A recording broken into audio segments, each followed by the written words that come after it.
The Giant Seawall is one of the mega projects included in the 2025-2029 National Strategies project, which aims to build a giant seawall on the north coast of Java Island stretching 700 from Banten Province to Gresik Regency, East Java.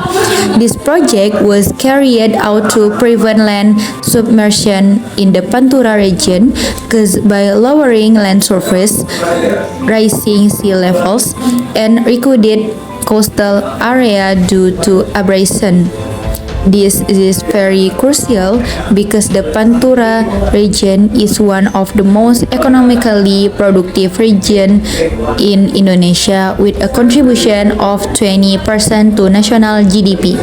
So, the obstacles and disruptions that occur in this region will greatly affect the national economy.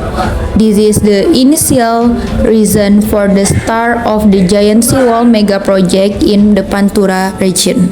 The northern coast of Java is facing multiple environmental challenges. Global warming continues to accelerate sea level rise through the melting of polar ice caps, putting coastal areas at greater risk.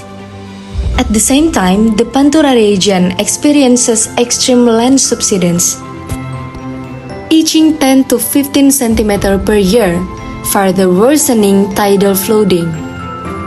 Recurring floods in these areas also lead to significant economic losses due to the high costs required for flood management.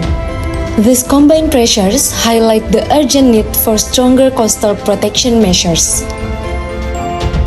The Giant Seawall project aims to address this challenge through several key objectives. First, it seeks to protect coastal settlement from tidal flooding and erosion, ensuring safe living conditions for communities along the Pantura coast. The project also aims to secure 70 industrial areas and 5 special economic zones that play a vital role in regional and national economic activity. Additionally, the initiative is expected to open new industrial and investment opportunities throughout the region. Thus, it contributes to long-term economic resilience, including the potential to reduce financial losses from hydrological disasters by up to 60 trillion rupiah per year. The construction of the Giant Seawall brings significant change both economically and socially. Economically, the project can shift community income structures. It affects the use of production inputs, types of livelihoods, labor market dynamics, as well as investment flows and ownership of production assets. However, on the social side, several negative impacts have begun to appear.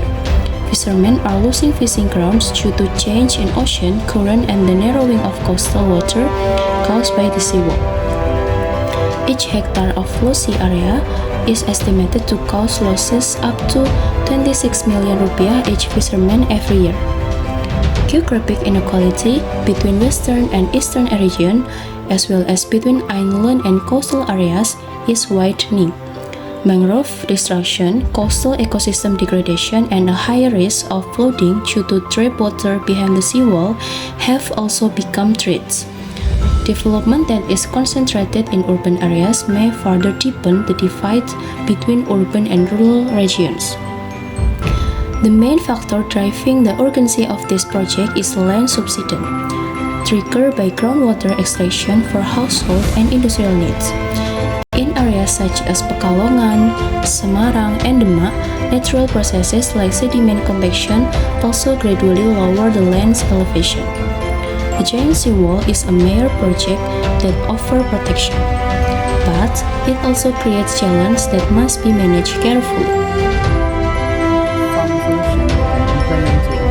Problem include surface land management and groundwater extraction. Regulating groundwater use and restoring mangrove forests can rehabilitate coastal ecosystem and address the root cause of land subsidence. The second solution is reducing high construction costs.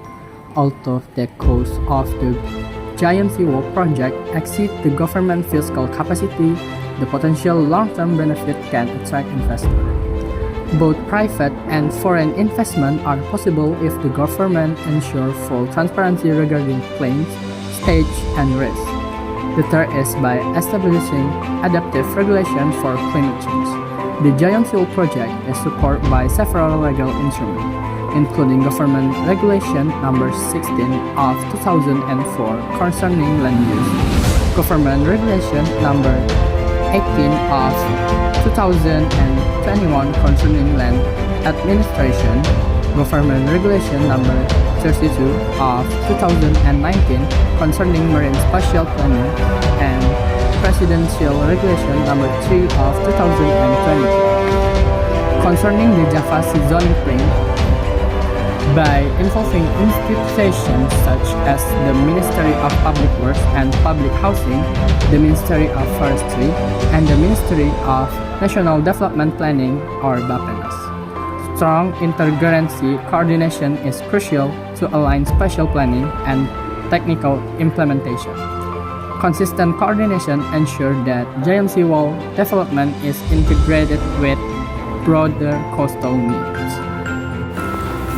The policy suggestions: the first is extraction, groundwater control policy, and land subsidence monitoring. The government needs to enforce zoning-based restrictions, tighten industrial permits, and provide adequate alternative water supplies. A real-time land subsidence monitoring network is also needed as a basis for a spatial planning policies. The second is legal-based adaptive management and routine updates. The governments need to establish a 3 to 5 year evaluation mechanisms that allow giant seawalls design to be modified based on the latest data on the sea level rise, subsidence, and ecosystem health, as coastal conditions change rapidly due to climate change.